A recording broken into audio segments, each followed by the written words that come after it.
Hello everyone. Today I'd like to welcome you all on behalf of Bajaj Finance Limited.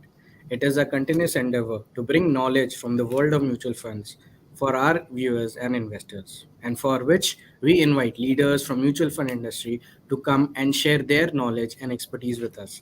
Today we have with us Mr. Gaurab Parija, Head of Sales and Marketing from Bandhan AMC Limited. Mr. Gaurab, I'd like to welcome you for the session today. Thank you, Rohan, and would like to thank Bajaj Finance for giving me an opportunity once again to address your esteemed customers. Thank you, sir, and we are glad to have you here with us today. Before starting the session, I'd like to give a brief introduction about Mr. Gaurav. Mr. Gaurav has a rich experience of over 25 years in sales, marketing, business development, and driving strategic initiatives. Mr. Gaurav is among the most seasoned sales and marketing professionals in the mutual fund industry with 2 decades of mutual fund experience in retail sales and distribution. Mr. Gaurab Parija holds a postgraduate diploma in business and management from the prestigious IIMS Bangalore. Friends, today we have a very interesting topic in hand: creating financial freedom with mutual funds as a tool. All of us must have come across this term, financial freedom, so many times on TV ads, with friends, office colleagues, family, etc. And if you interact with different people, you will realize that different people have different interpretation for this term, financial freedom. And for some, it is the freedom to buy what they want to. For some it is just becoming debt free. For some is not to live by paycheck to paycheck.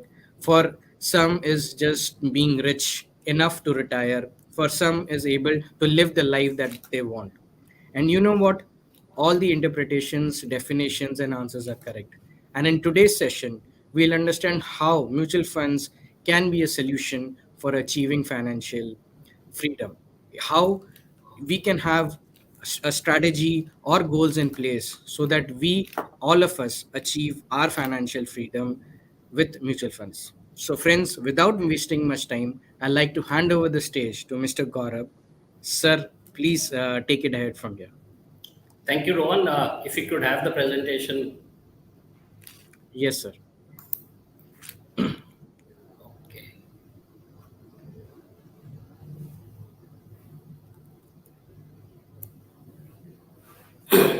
Just confirm if the screen has moved. Yes, sir. Yes, sir. We can see Okay. the. Okay. Thanks, Rohan, for the introduction, and welcome everyone to this webinar. In fact, when Bajaj Finance had reached out saying they want to do a webinar on this topic, I was a little perturbed because the scope of the topic is so large. And like Rohan rightly put out, what is financial freedom? I think for many people, it stands for a different thing. I was worried that people would want to understand the concept of FIRE, which is being talked about a lot recently, which is financially independent, retire early. Thankfully, the topic is more generic, which is financial freedom. So what we've tried to do is, before we get into as to how mutual funds can help you reach to the full financial freedom, we believe financial freedom is a journey, and that's what we would want to share our thoughts on. And hence the discussion today is what exactly is financial freedom. And again, this is a perspective from Bandhan AMC, may be right, may not apply to some of you. Second, I think the topic, which sounds very cliche, sounds very boring, but we'll try to demonstrate as to why to get financial freedom or even to create wealth, the importance of asset allocation, 3 ways to achieve financial freedom, and how, lastly, mutual funds can be the one-stop solution to help you achieve the financial freedom. So what is financial freedom? Now, for many people, like Rohan was saying that, yeah, it could be, oh, can I impulsively buy a new car? Can I go and impulsively watch a World Cup finals? But if you were to broadly look at an investor in across the world, many of the financial freedom objectives could be simple goals which each one of us has. Starting with, someone would say, how do I shape my kids' careers? How do I get a house to stay? For some, it is seeing the world. For some who are passionate about of vehicles, of buying a vehicle or a car of my choice. And for most, it clearly is, how do I retire comfortably, if not early? I think these are the broad 5 to 6 topics or goals people have. And once we believe that our investment plan is in line with meeting these objectives, we start to feel that we are financially free. Now, financially free does not, in my opinion, mean that you stop working. I think that's the myth. It just, in my opinion, means that you have a clear visibility of A, what you want to achieve in life across short, medium, and long term objective and goals. And secondly, you have a clear cut plan to achieve it. And thirdly, you're able to track it either on your own or through a partner or advisor like Bajaj who helps you navigate this journey. Many people confuse financial freedom meaning as that, oh, I'm going to be able to quit, hang up my boots and take it easy and sip a beer in Goa every day. That for me is not financial freedom and hence should not be confused with what we are going to discuss today. So we clearly are looking for freedom more from our financial goals or life goals. I think we in the industry keep harping on the point of financial goals. For me, these are not financial goals. These are one individual's life goals. And life goals could be as uh, boring as getting care of your retirement to as fancy as taking an overseas vacation every second year or third year to buying your house and cars and all of that. So, what are the simple approaches to this? So, what is to be done to achieve all of this?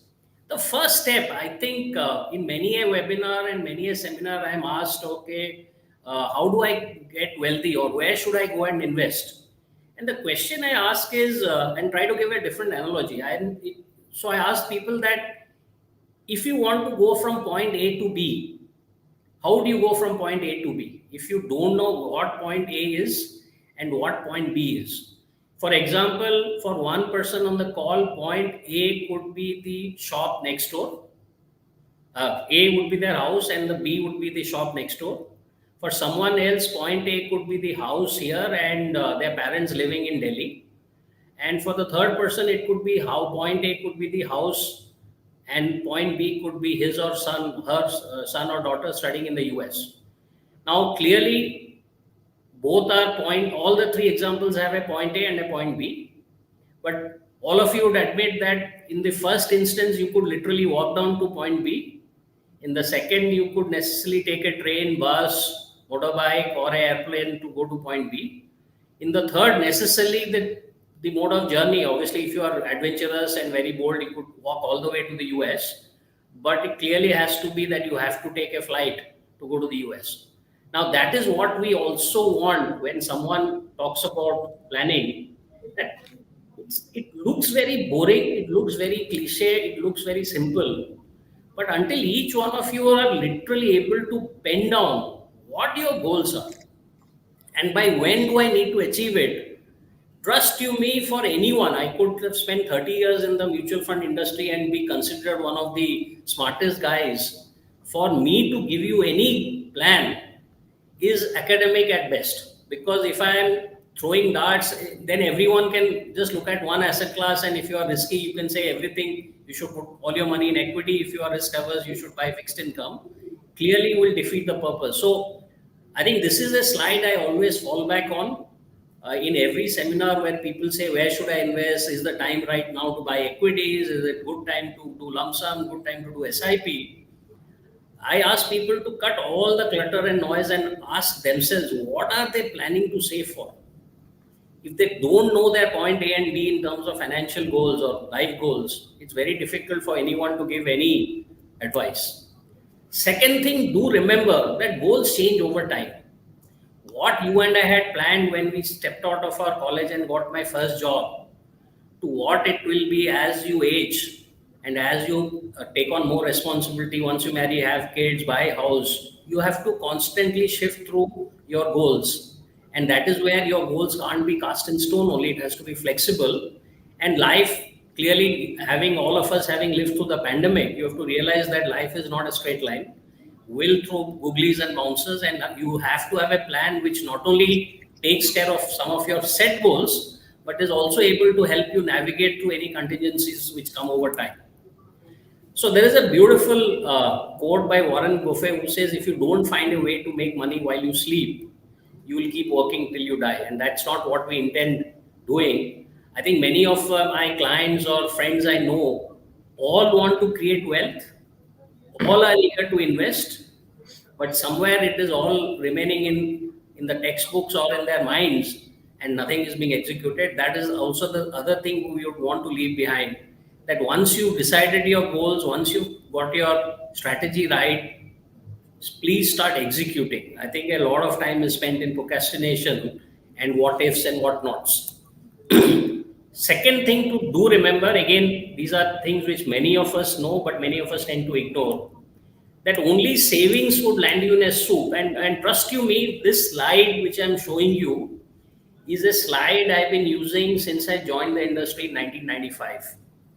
And very interestingly, when one of my colleagues had put this slide first time, I used to be critical, saying, what are you telling, that would you expect me to believe that in the year 2023, a liter of milk, which used to cost in 95 around 10 rupees, would go to 70? Why are you showing these inflated, irrational numbers? And trust you me, what has actually happened is that not only a liter of milk is 70, it's actually gone up much more than that. And inflation has been a very, very silent killer to all the goals I would have created. So the other big mistake people do is they write their goals, but don't consider a silent killer, in my opinion, which is inflation, which clearly shrinks your buying power significantly over longer periods of time. So what are the secrets to financial freedom? In our opinion, there are 3 steps to achieve financial freedom. In fact, if you ask me what is common across achieving financial freedom and creating wealth, there is actually a very powerful study which has been done by Dalbar and BHP, which states that the simplest way to create wealth is to get, again at the cost of being repetitive, your asset allocation right. And this study done in 1986 states that while people think if you buy the right stock, if you get a multi-bagger, if you are able to get in out of the market, if you can time the markets, you'll make more money. What has been found is that if you keep your life simple, if you know your goals and for each goal get your asset allocation right, 92% of the time the wealth created is attributed to that. And the remaining 8% is taken up by your choice of security, choice of the fund, choice of the fund house, and all of that. And market timing actually is a ridiculous 1.8% contribution to wealth creation. So again, many a time when we present this, people don't feel excited because this seems to be so boring, that the speaker is not giving us a very important tip, is not telling us something exciting, not talking about the latest trends. But like George Soros once said, that if your investments is becoming exciting, you're actually in the wrong place. Because for most people, if you want excitement, please don't get into investments, it can hurt you. Investments actually have to be very boring, where you need a lot of patience. Once you decide, you just hold on and stay the course. So why is asset allocation important? And this is a brilliant table. I think many of you would have seen the recent news article in the Mint, which came yesterday, which further illustrated the point that many of us in the industry believe we are experts in managing funds and managing movements across various categories. But as this table demonstrates, no one clearly knows which asset class will do well at which period. So if you are to look at the dotted line, in the year 2011, the worst performing asset class was domestic equity. And like anyone else, typically our behavior is that we chase the best performing asset class and put more money there and avoid the worst performing asset class. Many of us would have not put money in 2011 in Indian equities. And suddenly we find that 2012 domestic equities was the best performing asset class. And then you again went and bought domestic for 2012, 2013 also it performed reasonably well. 2014, it was again the top. You would have sold all your jewelry and bought domestic equity. Look what happened in the next 2 years. And this is the reason why we think it is absolutely critical to understand where your point B is. Once you determine your point B, your ability to cut through the noise and do a proper asset allocation is where it will help you finally create your wealth. Now, each asset class, clearly all of us should realize, has a different risk return profile. So if your point B is something which is a year off, despite being a super aggressive investor, we should clearly realize that the drawdowns in buying equity could be so large that you could potentially lose all your principal or a bulk of your principal over the next year if markets go down. And hence, it's critical that you appreciate that each asset class has a different risk return profile. You have to marry your risk return of the underlying goal. Again, a lot of times, what I find people making a mistake is they try to superimpose their risk profile onto the goal they have. So, even if the goal is a short term goal, they ignore the fact that in a short term goal, you can't have more than a certain percentage in equity. They believe, no, I am a risk taker. Let me have every goal having the same underlying asset class. And that's one of the big fundamental mistakes people make. Please do not confuse your risk profile with the risk profile of your underlying life/financial goal, because you have to appreciate that each asset class has a different risk profile. Your risk appetite and suitable asset class, this is, if you are a conservative, clearly debt becomes greater than equity. Again, when I say conservative, moderate, aggressive, I'm breaking it down into not only your risk appetite, but your underlying life goal. So if your life goal is over the next 3 to 5 years, you have to have a moderate plan where debt and equity have to be balanced. Again, there is no scientific rule, there is no formula. Each one of your goals, you need to talk to your distributor, to your advisor, to your relationship manager in being able to carve out a asset allocation which fits your risk appetite and the underlying goal. Again, these are very broad, generic themes we are running, but it doesn't apply to everyone. The second is plan today and start investing. I think many a time what we find is when we do presentations, webinars, when we send our mailers and articles, everyone shakes their nod and agrees to what we say. That, yeah, you should be saving, you should be planning for your goals. But many a time what we find is that people tend to keep savings as the last thing on their minds, use up their money firstly in their EMI and bills, spend on multiple things they want to use. It's not that you should not enjoy your life. And whatever wo bacha kucha last mein hai, so you go and save and invest. In my opinion, and one of the things I have done over the last 25 years is clearly at the beginning of the month when I get my salary, I put away something as my savings bucket, and whatever residual amount I go about and enjoy. And what that has done is over the years of cumulative savings, today I've reached a stage where even if I have to do a impulse spending, I could potentially dip into my net worth or into my salary and do that spending and not bother about the fact that I will not be able to meet my financial goals. An example of arriving at a simple investment target, again, these are very broad, generic concepts. It may not apply to you in the strictest format, is typically you have to split your 100 rupees into 50% going into essential must spend activities, 20% in something which you want to do once in a while, carve out say 25-30% for investments. Now, one of the other things mistakes people do is either they get too enthusiastic or they get too defensive.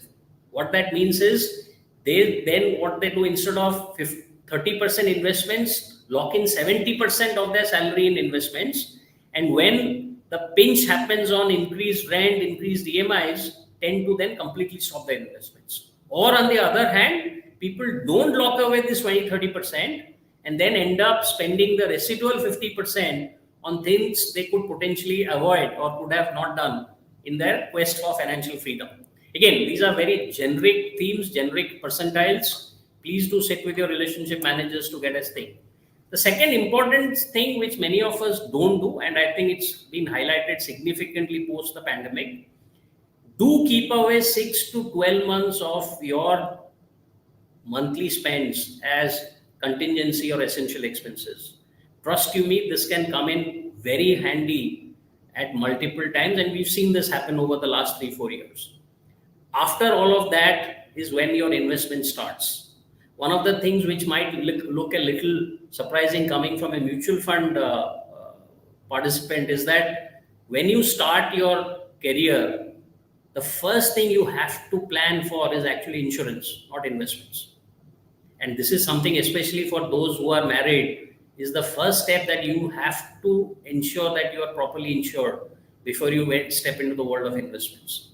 And then, because investments is something you can keep doing over long periods. So what are the avenues available for savings? The traditional ones are fixed deposits, recurring accounts, savings bank, but clearly the world has moved on. People are now looking at mutual funds, liquid, dynamic, SIPs, and all of that, which we will discuss. The third thing, like I said, whenever we do the webinar, if I had to take a vote that do you agree to what I said, would you action to what I talked about, everyone will say yes. But many a time we find that people agree to what we say, but take a lot of time in executing what we are doing. And this is a very, very interesting chart. Many of you would have seen that if someone delayed their planning of investment of a simple 5,000 rupees per month by just 5 years, that instead of starting at the age of 30 of putting away 5,000, you start at the age of 35 and put out 35,000 at the same rate of compounding, the value of investment is close to 80 lakhs lesser than what it was if you started 5 years later, and then so on and so forth. In fact, if you start 20 years later, the value is close to not even 1/10 of the final value. And that's the whole effect in a way of cost of delay, and where you're not allowing the power of compounding to take place. The third thing, and this is a thing I'm very close to my heart, and as I say that, control the controllable. Many of us try to focus not on what they can do, but they try to focus more on the outcome. And to do that, I keep repeating, first, please stay focused on the end goal. Two, when you are investing, especially for long-term financial goals, and hence your underlying asset class is equity, there would be multiple times where there will be a lot of distraction from the underlying asset class, which is equity, and hence from the stock markets. Avoid short-term distractions, both from a greed perspective as also from a fear perspective. Now, in today's era, when markets are hitting all-time highs every second day, there is a tendency for people to start believing that my risk preference is far more than what I thought, and hence I can increase my allocation to a asset class called equity. And that is where you fall prey to the concept of greed. On the other hand, if markets are falling on a constant basis, or let's say in March 2020, when pandemic happened and markets collapsed by 30%, there is a tendency to get panicky or fearful, and we tend to move out of a asset class called equity. And that is where you have to, pretty much like a horse puts its blinkers on, put a blinker on and realize that over the tenure of the goal, if your underlying asset allocation has been right, you should in more cases than not be able to achieve your final goal. So how can mutual funds help attain financial freedom? Now, mutual fund can help meet your financial goals or freedom in the fact that the beauty is, apart from the whole concept of being professionally managed, well diversified, range of products, I think the key element as to why we think mutual fund can help meet your goals is that today, from a offer perspective or a product perspective, mutual funds cover every potential avenue of investment. So if you are starting from, if you want to keep money for one day, we have funds called overnight funds which invest in the TREPS market in India, and you can pretty much, like a banker, put money for one day without potentially any risk of capital. But on the other hand, if you want to buy a government security which is 50 years down the line maturity, you could also buy that. So starting from fixed income one day to 50 years, equity, thematic funds, large cap, mid cap, index, trust you me, there are pretty much all the potential categories any investor can choose is covered by mutual fund. Secondly, a combination of concepts of mutual funds helps you build or plan for your financial goals. So if you are looking at a medium term goal of buying a car or saving a vacation, we've said what are the potential mutual fund solutions you can have. So you can buy short term, high quality fixed income funds. If you are planning for tax, we have equity linked savings schemes. If you are planning for a longer time horizon goal like retirement, you could actually buy retirement funds which are created specifically for that, or you could look at diversified equity funds and hybrid funds. So the point I'm trying to make is that for pretty much every financial or lifestyle goal, which could be starting from a day to 30, 40, 50 years, mutual funds, either from a category perspective or from a concept perspective, is able to meet that goal of an individual. Now, having said that, I cannot not do a webinar, but without talking about the most effective tool to invest, which is called systematic investment or SIP. I think many of you on the call would be fairly familiar, but it is always good to refresh. I think it's a very, very powerful tool.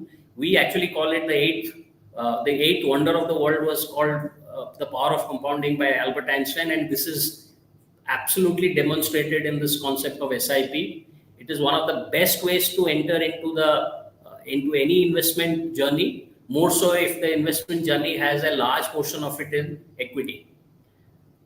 Now, having said that, one of the other things people do have a fallacy or do a mistake is many a time our emotions, like I talked about, fall prey to either greed or fear. And I'll give you a very live example taking these 4 points. Now, let's assume you had invested into a asset class or into a fund over the last year, and in the last year, the returns have been greater than 20%. Now, clearly we are related, we are super happy. And what do? We tend to invest more. Now, let's say the last 1 year return fell between 10 to 20%. Our emotions are mixed. We are fairly okay because as an investor, if you get anything more than inflation plus GDP growth, you're happy. So we tend to stay put or add a little bit more.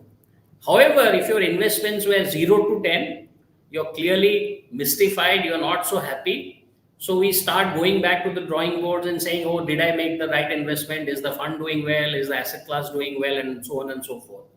And if by chance the investment gave you negative returns, there is a tendency to feel very, very despondent. And more often than not, what we find behavior is that people stop or redeem their investments. Now, this is what has been happening over long periods of time when we look at flows in the mutual fund industry. Surprisingly, if you thought that if your returns last year was the highest and by putting more, you would make more money over the longer run, what actually happens is that in the next 5 years, what we find is if something has given superlative returns in the last 1 year and you had put more money, your next 5-year return would be 9.9%. But in actually the worst performing period where let's say this is obviously related to equity markets, if your return was less than 0 or negative, actually the next 5 years were the most profitable in terms of returns. So the point we are trying to make is that don't go by past returns, don't deviate from your long-term goals, because many a time past returns, and we say that very strongly in every advertisement we make from the industry, that past returns don't promise you the next future returns ahead. And this is again clearly demonstrated in this slide, which we've done on an actual S&P Sensex data as of July 22. The second thing, now we all are hearing about markets touching new highs, 70, 71, 72. But if I had to show you the market and look at all the things which happened in the economy or in the world from 2005 till 2023, there have been multiple instances where the world was under challenge. The global financial crisis, Chinese slowdown, US trade war, COVID. And in those instances, markets corrected anywhere between 50% to 40% to 20%. If we had panicked and got out of that market at that time, our ability to catch the rebound would be significantly low. So, like I've been stating, please look at your long-term goals, trust the underlying asset, obviously in discussion with your relationship manager, and stay the course, because there is no market which is a straight line. It will keep going up and down, but you are not investing for next 3 months or 1 day or 1 year. If you are planning for retirement, which is 30 years, you have to look at an asset class which will do well over 30 years. And this is why we keep saying that time in the market is more important than time within the market. Now, coming back to SIP, many of us do what is called a simple SIP, but one of the things we want to introduce to you is something called a top-up SIP. Now, what is a top-up SIP? Normal SIP is where you put in a certain amount every year. So first year you start with 10,000 per month and it keeps happening over the next 30 years. But over these 30 years, your income would have gone up. So why shouldn't your SIP amount also go up? So a concept which most AMCs and most mutual funds have introduced is called a top-up SIP, where Unlike in the previous instance, let's say you start year one with a 500 rupee per month SIP.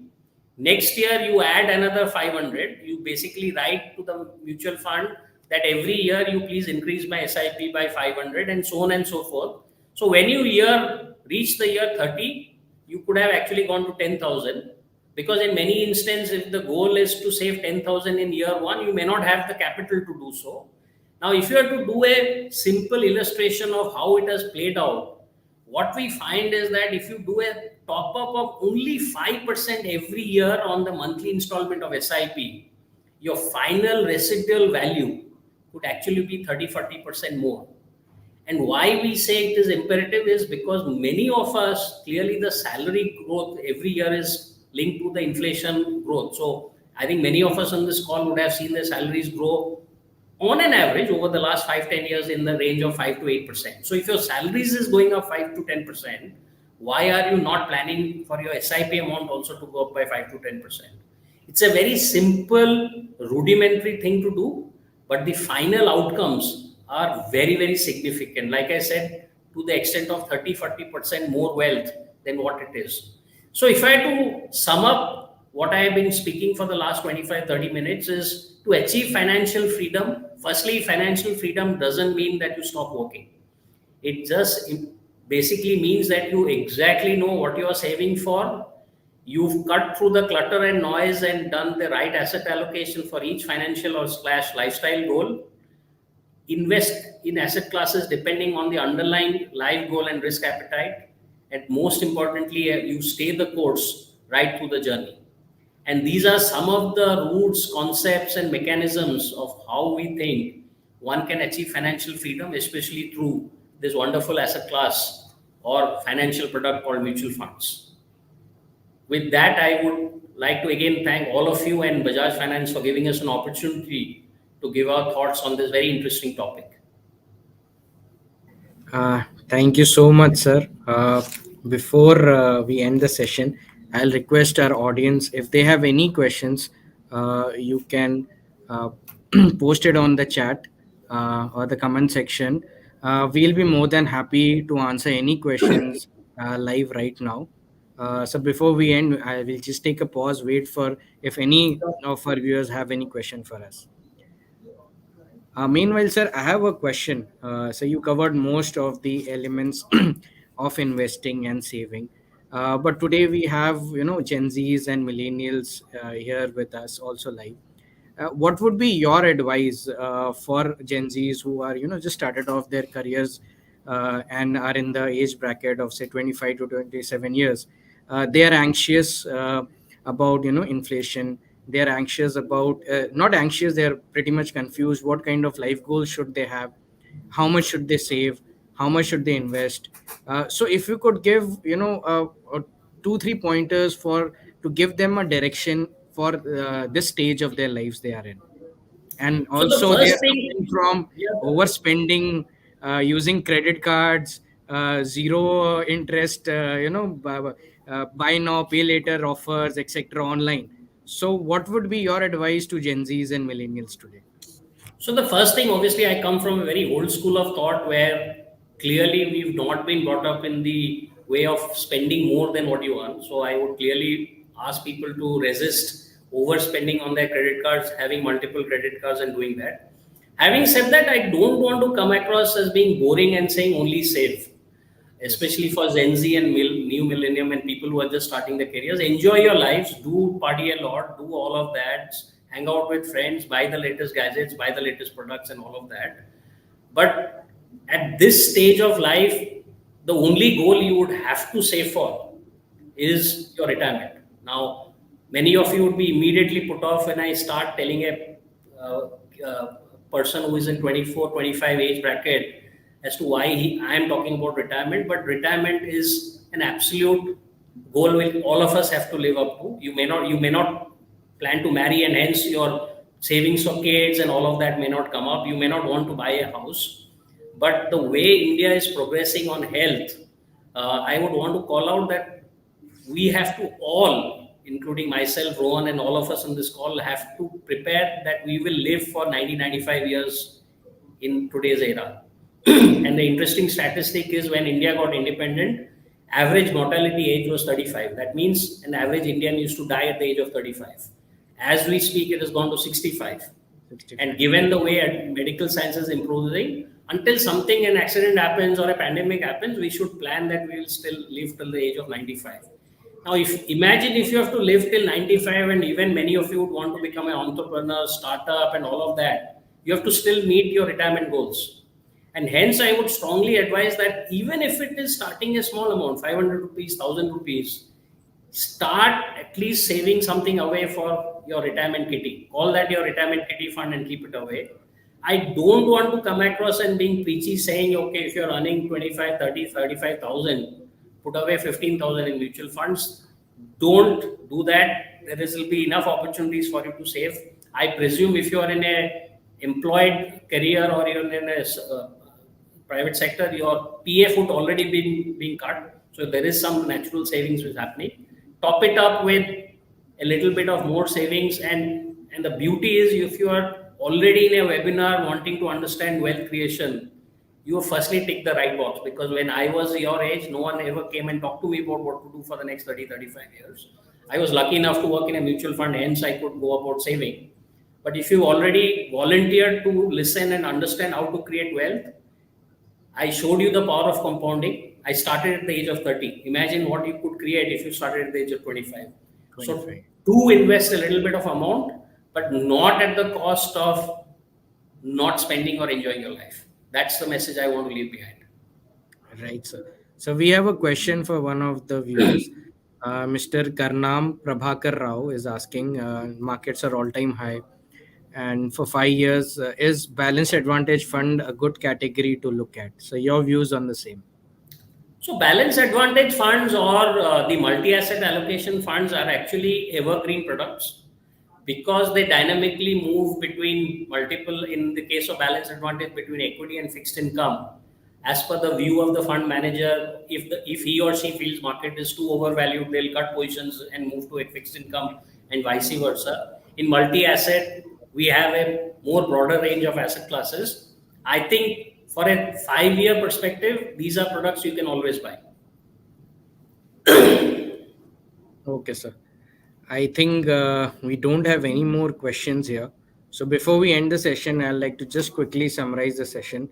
Uh, so thank you for walking us through, and helped us understand the definition of financial freedom. From your perspective, it was about, achieving small term, long term goals, how you are planning for it and tracking it. Freedom for financial freedom could be achieving your financial goals. That could be from, buying a car to retirement to buying a house. So first step to achieving your goals or for achieving your financial goals is to pen down your goals with timelines. Take into account inflation in place while planning your goals. uh, what are the steps to achieve financial goals? Right asset allocation for your goals, understanding that each asset class has different risk return profile. Plan today and start investing. uh, have save at least 6 months for your essentials. Stay focused for your end goals. Don't fall prey for greed and fear. Today we have MF, which has almost all options available for each of your goals. It is one of the most lucrative, rather a very good option for all our investors who can plan and target each of their financial goals with each. It can be small term, long term, whatever goals you have. You can use mutual fund as a solution. Also, you can invest in mutual funds with the eighth wonder of the world, which is SIP, for investing in equity. Use SIP top up to increase your probability of achieving your financial goals in a faster way. And don't let emotions drive your investment decisions. uh, Before ending the session, sir, you have any other last points or comments that you want to leave for our viewers today? No, but my last comment is do execute. It's good that you volunteered to be part of a webinar. Please Right. action it. Else, I Okay. think it will all be academic in what we discuss.